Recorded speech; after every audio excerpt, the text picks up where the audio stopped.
To deal with change, perhaps the most valuable quality you can develop is flexibility. Form the habit of remaining open-minded and adaptable to new information and circumstances. When things go wrong, as they sometimes will, instead of becoming upset or frustrated, practice looking into the change or reversal for the opportunity or benefit it might contain. Superior men and women are invariably those who remain calm and keep their wits about them in the midst of unexpected turbulence. They take a deep breath, they relax, and they assess the situation objectively. They keep themselves calm and unemotional by asking questions and seeking information when things don't work out as they expected. For example, if someone doesn't fulfill a commitment, or if a sale is canceled or fails to go through, they keep their minds clear and steady by asking questions, such as what exactly happened in the situation. They deal with change by focusing on getting the facts before reacting. They develop the ability to cut through the confusion and ask questions such as, why did this happen? How did it happen? How serious is it? Now that it has happened, what are the various things we can do? Robert Fritz, in his book, The Path of Least Resistance, makes a clear distinction between effective people and ineffective people. He says that ineffective people have a tendency to be in a reactive, responsive mode of behavior much of the time. Instead of consciously and deliberately choosing their courses of action, they react to what is going on around them, and they respond to their emotions, sometimes blowing up and sometimes becoming depressed. They ride an emotional roller coaster, and the very best they can hope for in this mode of behavior is to get back to even, where they were before they became upset. The superior person, according to Robert Fritz, concentrates his attention on his future vision whenever an unexpected change or setback occurs. The superior person immediately focuses his mind on where he wants to be at a future time. This future vision is something that he has planned and given a lot of thought to, so it is fairly easy to conjure up at a moment's notice. Since your conscious mind can hold only one thought at a time, when you deliberately insist upon thinking about your goal or your future vision, your mind immediately becomes calm and positive, and you feel in control. Superior people always choose the future over the past. They always ask, what do we do now, rather than lose time and energy by looking around for someone to blame or criticize. They keep themselves performing at their best by thinking and talking about a desired future state. There is a little poem. Two men looked out through prison bars. One saw the mud, the other saw the stars. You can greatly improve your ability to deal with change by focusing your attention on the future and by seeing the glass as half full rather than half empty. The critical issue in dealing with change is the subject of control. Most of your stress and unhappiness comes as a result of feeling out of control in a particular area of your life. If you think about the times or places where you feel the very best about yourself, you will notice that you have a high degree of control in those places. One of the reasons why you like to get home after a trip is that, after you walk through your front door, you feel completely in control of your environment. You know where everything is. You don't have to answer to anyone. You can relax completely. You are back in control. Psychologists call this the difference between an internal locus of control and an external locus of control. Your locus of control is where you feel the control is located for a particular part of your life. The person with an external locus of control feels that he is controlled by forces outside of himself. Most people feel that they are controlled by their boss, or their bills, or their relationships, or their childhood experiences, or their external environment. When a person has an external locus of control, he or she feels a high degree of stress. And with an external locus of control, a person is very tense and uneasy about change of any kind. Change represents a threat that may leave the individual worse off than before. On the other hand, the person with an internal locus of control enjoys a high degree of self-determination. He feels that he is very much in charge of his life. He plans his work and works his plan. He accepts a high degree of responsibility, and he believes that everything that happens for a reason, and that he is the primary creative force in his life. Since the only thing over which you have complete control is the content of your conscious mind, your ability to deal with change begins with your taking full, complete control over the things you think. As Thomas Huxley said, experience is not what happens to you, it is what you do with what happens to you.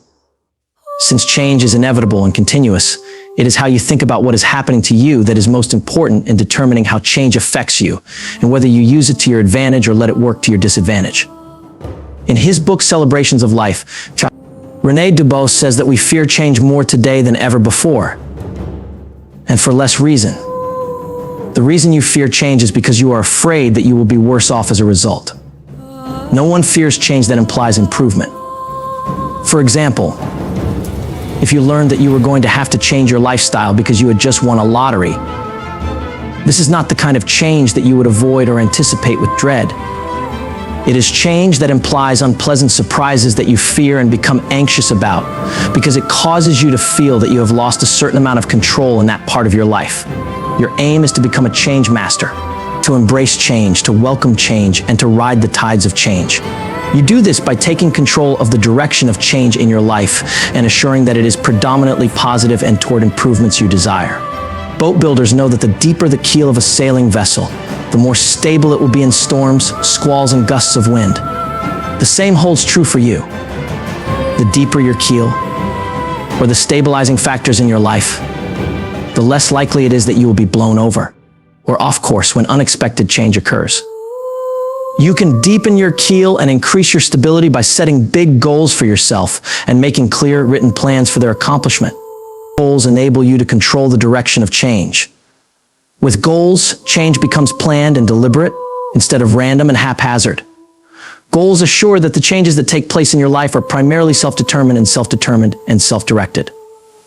With clear, specific goals, the changes that take place will tend to be positive and move you towards something that you want to achieve, rather than blow you off course. For example, if you are in business or in sales, you will experience a continuous series of large and small disappointments and setbacks. That is the nature of the game. They are inevitable and unavoidable. Some things work out, and some things don't. Sometimes you win, sometimes you lose. In spite of your best efforts, unexpected and unpredictable events will derail your best laid plans. This endless process of change and setbacks begins when you first enter into the world of work, and it continues for the rest of your life. Problems, changes are like the rain, they just happen. But if you set clear goals for your work, for your family life, and for your personal development, then no matter what happens, you can concentrate your thinking on your goals and take a long-term view of your current circumstances. You can, in effect, rise above the challenges of the moment and keep your eyes on the guiding stars of your life and your most cherished dreams. If you are in sales and you are working toward a series of sales goals, you will be developing a wide range of prospective customers. You will be working simultaneously on customers who are both short-term and medium-term, as well as large and small prospects. Meanwhile, you will be working on yourself to become better and more knowledgeable in your field.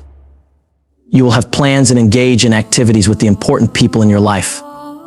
With clear goals, you will be multidimensional rather than one-dimensional. A setback or disappointment in any one part of your life will be quickly offset by the fact that you are busy in many other areas, and you simply won't allow yourself to invest too much emotional energy in one particular thing that doesn't work out to plan.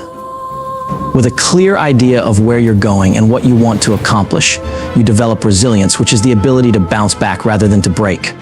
You develop what is called the hardy personality and become the type of person who is resistant to the negative emotions that affect people who have no goals or direction. The first step in dealing with any change is simply to accept the change as a reality. Acceptance is the opposite of rejection or resistance. Acceptance keeps your mind calm and positive. As William James said, the starting point in dealing with any difficulty is to be willing to have it so. The minute you accept that a change has occurred and that you can't cry over spilled milk, you become more capable of dealing with the change and turning it to your advantage. One of the best ways to deal with the worry that is often generated by unexpected changes is to sit down and answer on paper the question, what exactly am I worrying about in medicine? It is said that accurate diagnosis is half the cure. When you sit down and define a worry situation clearly on paper, it suddenly becomes less stressful to you, and it will often resolve itself. In any case, when it is clearly defined, you have diagnosed it, and you can now do something about it. The second step is to ask yourself, what is the worst possible thing that can happen in this worry situation? Much worry and stress comes from the refusal to face what might happen as a result of your difficulty or problem. When you clearly define the worst possible outcome and write it down next to the definition of the problem, you will find that, whatever it is, you can handle it. Often your worries will begin to evaporate as soon as you have clearly determined the worst that might happen as a result. Now decide to accept the worst possible outcome should it occur. mentally resolve that, even if the worst possible consequences ensue from this situation, it will not be the end of the world for you. You will accept it and carry on. In fact, it could probably be a lot worse. The very act of accepting the worst possible outcome completes the cycle of eliminating from your mind the stress and anxiety associated with the situation. You are now ready for the third step in dealing with change, and that is to adjust your behaviors and actions to the new situation.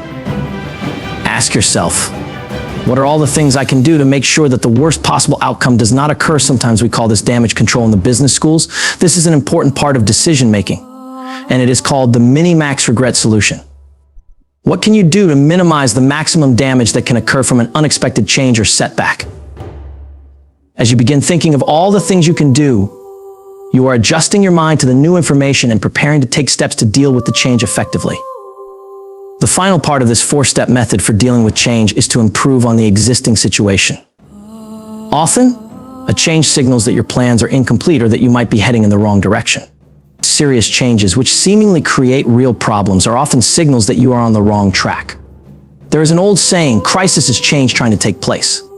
If instead of resisting change, like a pine tree that snaps in a strong wind, you bend with change, like a willow tree, you will often find that the change is a healthy and positive step toward achieving your goals. W. Clement Stone, the founder of Combined Insurance Company of America, is famous for his attitude of being an inverse paranoid. He is convinced that everything that happens is part of a conspiracy to help him to be more successful. Whenever something unexpected occurs, he immediately says, "That's good," and then looks into the situation to find out exactly what is good about it. If you look into any change, you will always find something good and beneficial for you in the change. Look for the valuable lesson contained within every setback. What is the hidden advantage that you can turn to your benefit? Is this change a signal that, if properly responded to, will save you a much bigger change or problem in the future? Since your mind can hold only one thought at a time, as I mentioned, if you force yourself to look for the positive aspect of any change, you'll keep your mind clear, and you'll keep your attitude optimistic and confident. Viktor Frankl said that the last great freedom of man is the freedom to choose his attitude under any given set of circumstances. You cannot control what happens to you, but you can control your attitude toward what happens to you. And in that, you will be mastering change rather than allowing it to master you. The mark of a superior person is what is called tolerance for ambiguity. This simply means that you have the capacity to deal effectively in a rapidly changing situation. The higher up you go, the greater your income and responsibilities. The higher your status and position, the faster the rate of change will be around you. At every stage, it will be your ability to function with calmness, clarity, and quiet assurance that will mark you as the kind of person who is going places in life. In the final analysis, your ability to perform effectively in a world of ongoing change is the true measure of how well developed a person you really are. And the keys are to accept change, to adjust to change, to improve upon change, and then to move on to the next situation. As you continue to do this, you will have such a wonderful feeling of self-control and self-determination that your whole life will be bright and positive, and so will your results.